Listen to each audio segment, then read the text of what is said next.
get ready to experience one of the most mind-bending films you'll ever watch. We're talking about Symbol, 2009, a wild blend of comedy, fantasy, and mystery that takes you on an unforgettable journey. Buckle up, because things are about to get really strange, and trust us, spoilers are ahead. The movie kicks off with our protagonist, a seemingly average Japanese man who wakes up in an utterly bizarre situation. He finds himself in a completely white, featureless room. It's as if he's been dropped into some kind of vast, empty void. No doors, no windows, not even a ceiling. The space is entirely surreal, and immediately, you can sense the eerie isolation.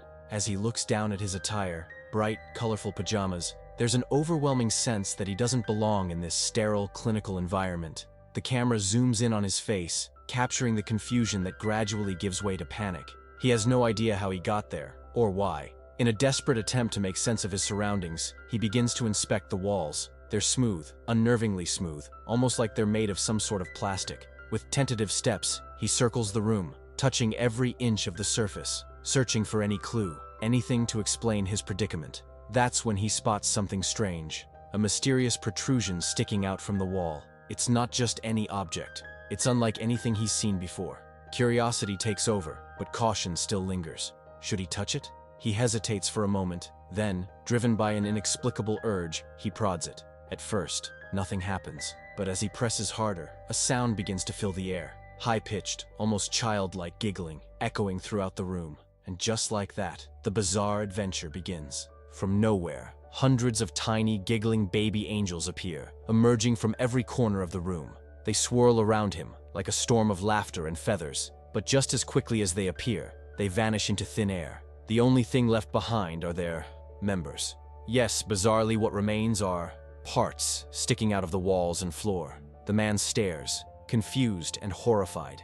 This marks the beginning of what he will later realize is the learning phase. In a panic, he sniffs the finger he used to press the button, horrified by the whole ordeal. His face twists in disgust as he screams, hoping someone will hear him. There's nothing but silence, alone, desperate. He begins pressing buttons at random, hoping to make sense of this bizarre environment.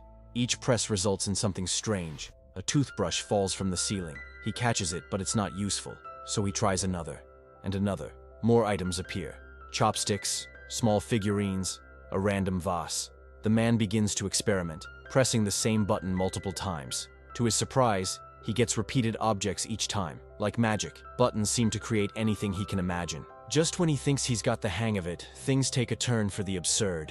One button causes a cart to roll out of the wall, slamming into his legs with a loud crash. He winces in pain, but his frustration grows. The more buttons he presses, the stranger the results become. Another button causes a giant butt to descend from above, farting directly in his face. The man stares up at it, his expression one of utter disbelief, but the absurdity doesn't stop there.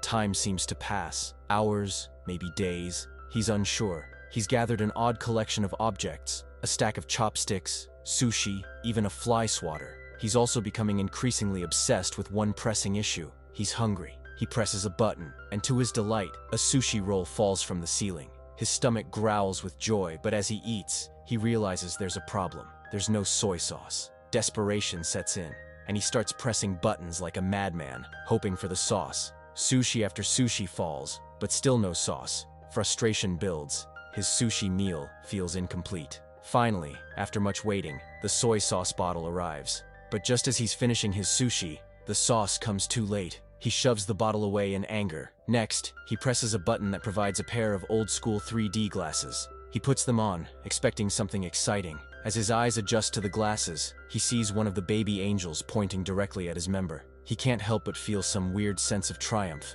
Has he finally cracked the code? He presses the button again, but instead of further revelations, a countdown begins. The seconds tick by, and then, once more, the giant butt descends, farting in his face as if to mock his hopes. Hours continue to pass, and the man is losing his patience. While reading through a manga, he notices an odd pattern. When he presses the button for the 6th volume, the 7th pops up instead. He presses it again, no 6th volume. This pattern repeats. He presses button after button in frustration, trying desperately to get the 6th volume, but it's nowhere to be found. Then, he makes an unexpected discovery. One of the buttons opens up a section of the wall, revealing a door behind it.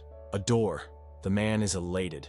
Freedom at last, he thinks. But just as he tries to push the door open, he realizes something. He's lost track of which button opened the wall in the first place. In a frenzy, he starts pressing random buttons, hoping for the best. With each press, something bizarre happens. First, an African tribesman runs across the room, waving his arms. Then, water begins pouring from the ceiling, drenching the man. The frustration continues to mount. The door will stay open only if the protuberance in the wall remains pressed down. Determined, the man begins experimenting with various ways to keep it pressed, using his foot, a fly swatter, and even jumping ropes to try and hold it down. But nothing works. The button always pops back up. In desperation, he decides to try something else, using sushi to weigh down the button. But it's no use. The sushi doesn't work. He tries tape, steel plates, but every attempt is in vain. His exhaustion is evident, and the frustration is clear on his face. But then, something changes. A rope falls from the ceiling. It's a new chance, a new idea. He grabs the rope, tying it around his body, and swings across the room, hoping to make it to the door before it closes. As he reaches the locked door, he realizes something crucial. There's a combination lock at the top of the door. He rushes back to the room, but the key that had appeared earlier has now disappeared. Frustration reaches its peak as he kicks the wall, and to his surprise, a key materializes right in front of him. He reaches for it, grabs it, and swings back to the door, but there's still another lock, this one requiring a 3-number combination. He notices the African tribesman has 3 numbers painted on his forehead. With newfound hope, he swings across the room once more, using the man's forehead as the code to unlock the final barrier. Success! He opens the door, but just as he tries to step through, the wall behind him closes, trapping him inside. Devastated, the man collapses in despair, tears filling his eyes. His journey feels like it's been for nothing, and yet, he realizes something. As he sits there crying in frustration, he suddenly notices something, a breeze. He turns to his left and discovers a hidden crack in the wall. With renewed energy, he pushes against the wall, revealing a secret passage. He steps into the hallway beyond, feeling like he's on the edge of something new. The hallway seems endless, like a void that stretches on forever. He runs down it, faster and faster, until finally, he reaches another room. His pajamas are now faded, and his hair has grown long. The room is emptier than the last.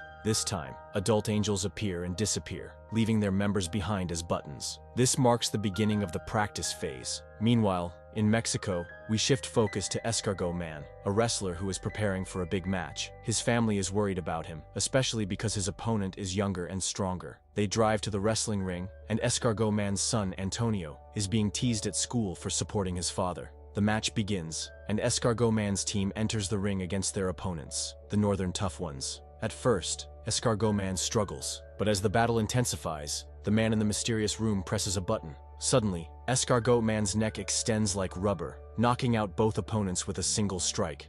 Back in the room, the man presses more buttons, one causing a metal band to breathe fire, another making a Russian magician fail at his trick. But after a while, he grows tired and bored. He starts to notice that the room has no ceiling, and angels are flying around him. The man decides to use the buttons in a new way, climbing the walls, one press at a time, triggering an extraordinary effect on Earth each time. The higher he climbs, the more the effects become intense. Eventually, he reaches the top of the room, where he discovers he no longer needs the walls to hold him up. He can float. Now, he realizes his new purpose. He embraces his role as a higher being, choosing humanity's fate with deliberate care, rather than simply pressing buttons at random. Finally, he finds himself in a new room. This one is more massive than anything he's encountered before, with a gigantic button surrounded by floating continents on the walls. As he steps toward the button, he realizes that this is the future phase. And so, his journey continues, full of absurdity, humor, and mystery. The man is about to make another decision. What will happen next? What is the true meaning behind the symbols? And that's a wrap-up of Symbol, a truly bizarre, funny, and mind-bending journey.